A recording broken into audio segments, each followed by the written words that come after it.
Everything changes, and nothing stands still.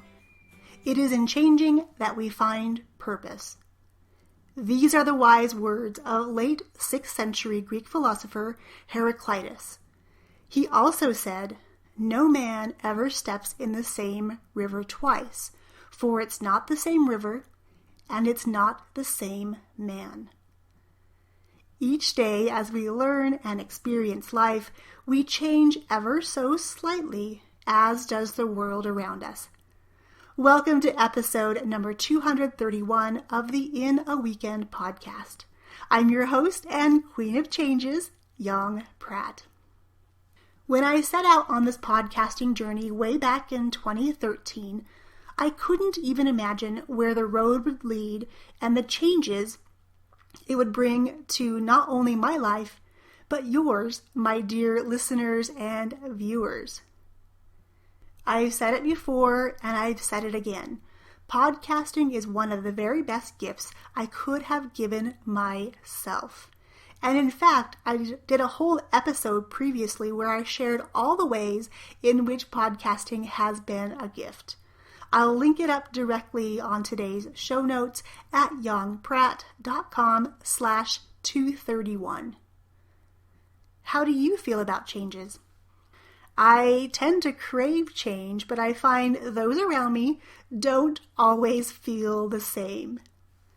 Back when I ran my brick-and-mortar performing arts school, which I did for 17 years, I was constantly changing our look in particular.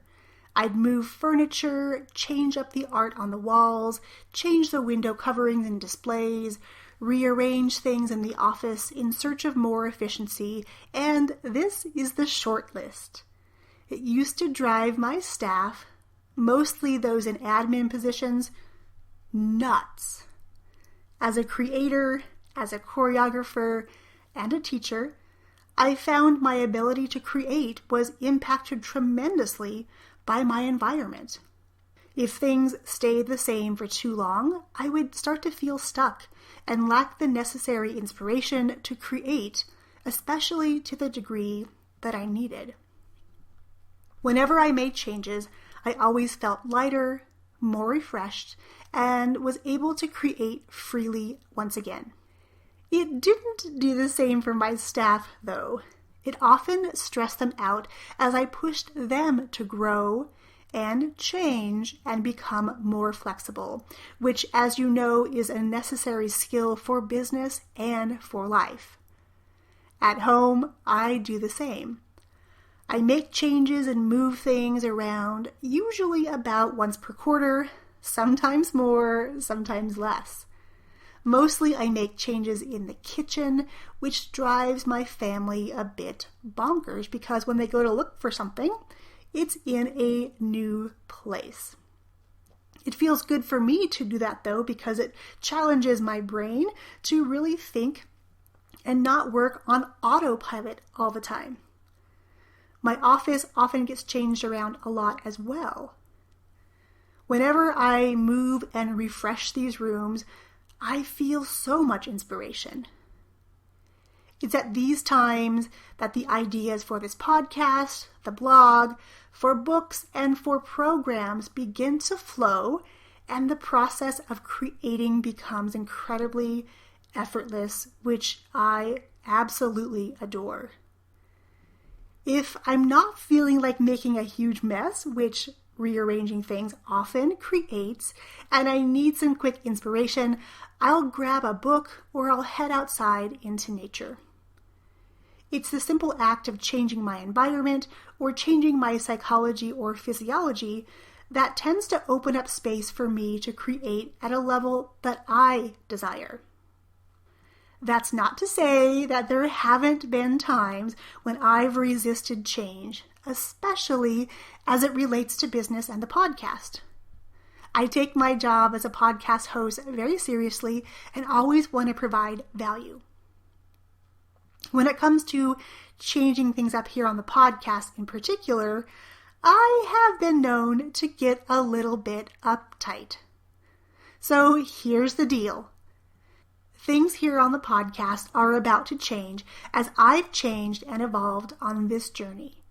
The podcast is about to enter its 4th iteration as we pivot to focus on the topic of podcasting. A podcast about podcasting? Yup. And I'm super excited, though it's taken me some time to wrap my head around this idea. I've really been resisting this pivot in focusing on podcasting because I didn't want to proclaim my title as a podcasting mentor because, in all honesty, I was feeling a bit unworthy. Lately on the podcast, we've been diving deep and unpacking the Multiply Your Message framework by repurposing the content you already have. And to be quite honest, that was really where I thought that I wanted to head, or that was the direction that was going to help more people. But then I took a step back and started having conversations with the students that have graduated from our programs and those people that have taken action on the free resources so they have been able to launch their own podcasts and ebooks. It was through their outside perspectives into my business, into the podcasts, and into my unique gifts that I wasn't seeing that really helped me to understand my value as a teacher, as a podcaster, and as a mentor guiding others to become podcasters themselves, regardless of age. That means we'll be talking all things podcasting on this podcast, and you'll be hearing from many guest experts. We'll continue to offer done-for-you repurposing services, plus we're adding a done-for-you, hands-off podcasting service, which I'm super excited about. This new service wasn't something that I had even considered before. When I launched our new Facebook page recently, Podcast Automation Ninja, I had a colleague reach out and present this new service idea to me. Again, it took an outside perspective from a trusted source that could clearly see my blind spots and opportunities that I was missing because they were literally right in front of me. And don't worry, our signature program, Podcast in a Weekend, will continue to be a top priority. In fact, enrollment in our next round opens up early this fall after the kids are back in school. For now, the podcast name will remain In a Weekend, though a new name is coming soon because changes are constant, and I, for one, am embracing them. What changes are you considering in your business or your podcast? Let's continue this conversation about changes over on the show notes at youngpratt.com/231. If you happen to be attending Podcast Movement in Orlando this week, I would love to meet you in real life. I'll be hanging out in the classes, plus I'll be at the Repurpose booth with Mr. Hanny Mora. And if you're a longtime listener, you know this is my favorite piece of software for automating your podcast, which is something that I love presenting to my students because it's kind of like a holy smokes, I didn't know we could even do that with a podcast. So if you're there, come give me a hug. I can't wait to meet you in person. And stay tuned for next week's podcast where I'm going to unpack our experience at Podcast Movement and share our top takeaways. Until then, my friends, I wish you an amazing week. Cheers.